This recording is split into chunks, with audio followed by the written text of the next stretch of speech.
Well, hi and welcome back to Matt Blacknick's workshop. Been a while again, and as usual it's absolutely blowing a gale outside, so the sound's going to be all messed up. Can't do anything about that, I'm sorry. As you might be able to see, I'm in the Squarebody today. I went for a trip in it on Saturday, and I did 170 miles to go meet some friends. Had a good afternoon. On the way back, the transmission started making a horrible sort of, I can only describe it as if you imagine spinning a cymbal and rubbing it on a stone wall. That's what it sounded like. It was horrible, and it was getting louder and louder. I stopped to check the fluid level, seemed okay. Started it up again, it was actually quiet, and then a few seconds later started making the noise again.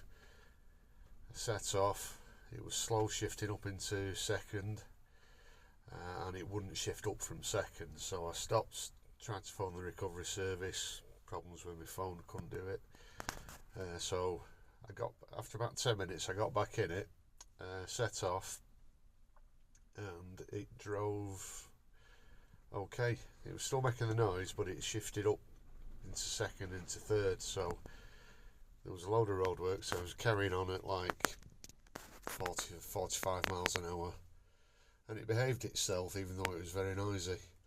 Anyway, it got to I got about 25 miles I think, and the traffic thinned out, the roadworks stopped, so I sped up to about 55 and it appeared to jump into neutral.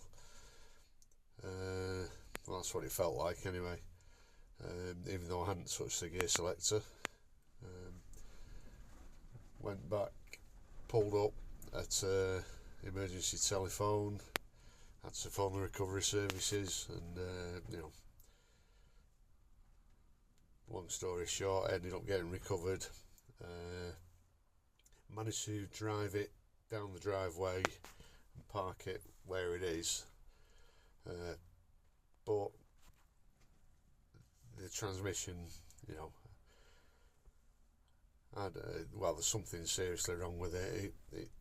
I got underneath it, and it looked like the sound was coming from the torque converter, and it was going with the engine revs, the pitch of the sound. So it's either the torque converter or something at the front of the actual transmission. It's turbo 400 in this, so basically it's got to come out. And there's a few things. The engine's got pretty low oil pressure, even though it runs okay. I think one of the exhaust manifolds is blowing at the cylinder head gasket area, so I'm going to pull the engine and transmission, and we'll see where we go from there. I'm quite fancying doing the ZF 8 HP 70 8-speed conversion. Now you can get standalone controllers that will run those transmissions. You don't need on the cars that they're fitted in, they would have run off the car's ECU. So they're fitted in all sorts of Jaguars, BMWs, Dodge Demons, all sorts of big, fast, powerful cars, Audis, say lots and lots of Range Rovers, all sorts of stuff, and they're actually dirt cheap. I can buy a complete transmission with a torque converter for less than £200, which is, when you consider the options of getting a refurb 4L80E, or even doing a manual swap with a Tremec, with a T56 Magnum or something like that. You get. Or the thing is, this truck has no overdrive, and it's a real pain on the motorway.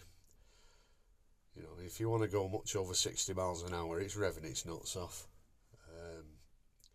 Worked out with the gearing that it's got. I think it's got a 410 rear gear, 31-inch tyres, and obviously it's a 3-speed, so it's the direct top gear. And now I worked it out, well, I looked at it, 65 mile an hour, it's doing 3,000 revs, which is far too much. So it needs some sort of overdrive transmission. What that's going to be, I really like to try the 8 HP. So they are cheap and plentiful, readily available. The only thing is the controller for them, the standalone. There's several options for a controller, but they're all quite expensive. The one that seems to be the go-to at the moment is it's called Turbo Lamic, and I believe the guy who makes them is from Poland, but they're used all over the world, and they've got a very good reputation. The only thing is, I mean, they are like £1,100 or something like that, so you know they're quite a lot of money. But if I don't put it in the truck, I've got the Caprice wagon. That would also benefit. That's got a turbo 350 in it, so that will benefit from an overdrive. So anyway, today I'm going to go start getting amongst it. I've got to, so I'm going to pull the engine and transmission, so I've got to disconnect everything. I'm going to try and get the core support out, just because I really don't fancy lifting the engine and transmission that high up in the air when I'm getting it out. You get a heavy gust of wind, it could blow it over, which wouldn't be good. Right, anyway, I'm going to get them. I don't think it's actually worth. I'm going to take some still shots and see if I can incorporate them into the video, and then I'll do some updates as I'm going along.